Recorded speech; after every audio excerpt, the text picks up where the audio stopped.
বিরোধী দলনেতার বিধানসভা কেন্দ্র নন্দীগ্রাম, সেখান থেকেই কালীচরণপুর সমবায় কৃষি উন্নয়ন সমিতির ভোটে বিপুল জয় বিজেপির। কার্যত হালে পানি পেল না তৃণমূল। সমবায় সমিতির 12 আসনের সবকটি বিজেপির দখলে। বিরোধী দলনেতা শুভেন্দু অধিকারীর কটাক্ষ, এই নির্বাচনে ভাইপোর পরাজয় হয়েছে। সাফ করে দিয়েছে। এই কসবার ল কলেজের ঘটনা সরাসরি এফেক্ট হয়েছে।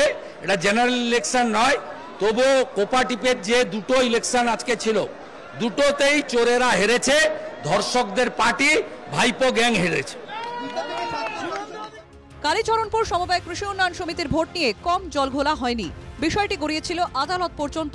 কারণ 15ই জুন নির্বাচন হওয়ার কথা থাকলেও নিরাপত্তার কারণ দেখিয়ে হঠাৎই ভোট স্থগিত করে দেয় পুলিশ। এই প্রথম ভোট হলো কালীচরণপুর সমবায় কৃষি উন্নয়ন সমিতিতে।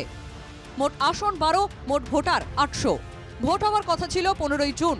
আদালতের নির্দেশে ভোট হলো 29শে জুন। এদিনের জয়ের পর আত্মবিশ্বাসী বিজেপির দাবি, আগামী মাসের শুরুতে শাহাপুর সমবায় সমিতির ভোটেও তাদের জয় শুধু সময়ের অপেক্ষা। আজকে ভোটের অর্ডারে ভোট হলো। আমরা 12টি আসনে প্রার্থী দিয়েছিলাম ভারতীয় জনতা পার্টির পক্ষ থেকে। 12-0-তে আমরা জয়লাভ করেছি। তৃণমূল কংগ্রেস পুলিশ দিয়ে ইলেকশনটা বন্ধ করেছিল, কিন্তু পুলিশদের ভোটে জিততে পারলো না, যুদ্ধে পরাজয় হয়েছে। আবার 4 তারিখে একটা নির্বাচন আছে, জুলাইতে শ্রীপুর নির্বাচন আছে সমবায় সমিতি। আগাম ঘোষণা করছে, সেখানে 12-0-তে আমরা জয়লাভ।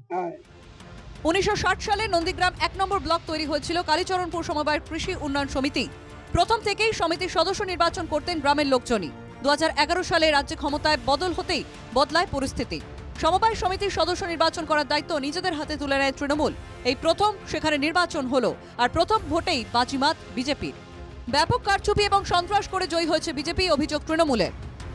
একদিকে উগ্র হিন্দুত্ববাদ আর অপরদিকে বিজেপির জল্লাদদের লাগামহীন সন্ত্রাসের ফলে কালীচরণপুর সমবায় সমিতির নির্বাচন স্বাভাবিকভাবে পরিচালিত হয়নি।